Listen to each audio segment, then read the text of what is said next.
The maritime boundary of Bangladesh has not yet been identified, even though the neighboring countries have marked their boundaries and submitted their map of maritime boundary to the UN. Barrister Maudud Ahmed asked the government to immediately go to UN and make them aware of Bangladesh's present situation.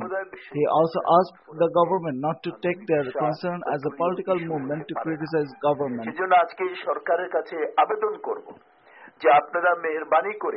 এটাকে দলীয়ভাবে দেখা থেকে নিজেদেরকে বিরত রাখুন এবং মাঝে মাঝে আপনাদের মন্ত্রীরা বক্তব্য রাখছেন বলার জন্য এটাকে রাজনৈতিক ইস্যু করা উচিত না।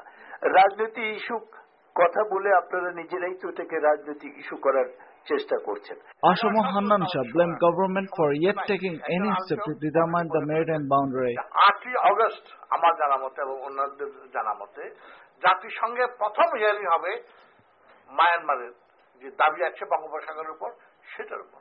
তো আমরা যদি আমাদের দাবি পেশ না করলাম, সেটা বিরোধিতাই না করলাম, কোন প্রটেস্টের লজ না করলাম, এদিকে তো মায়ানমার তাদের যে কর্মটি করার সেটি তারা করে ফেলবে এবং সেন্ট মার্টিন দ্বীপ থেকে 25 কিলোমিটার দূরে, যেটা ছবি ইতিমধ্যেই বাংলাদেশের সকল পত্রপত্রিকা এসেছে, সেই জায়গায় তারা ড্রিলিং করা শুরু করেছে এবং সেখান থেকে তারা তেল গ্যাস নিয়ে যাবে, আমাদের সম্পদ তারা নিয়ে যাবে। Some participants suggested the government to seek help under the UN Conference on the Law of the Sea 1982 to protect the country's maritime boundary and save valuable resources that lie beneath the sea.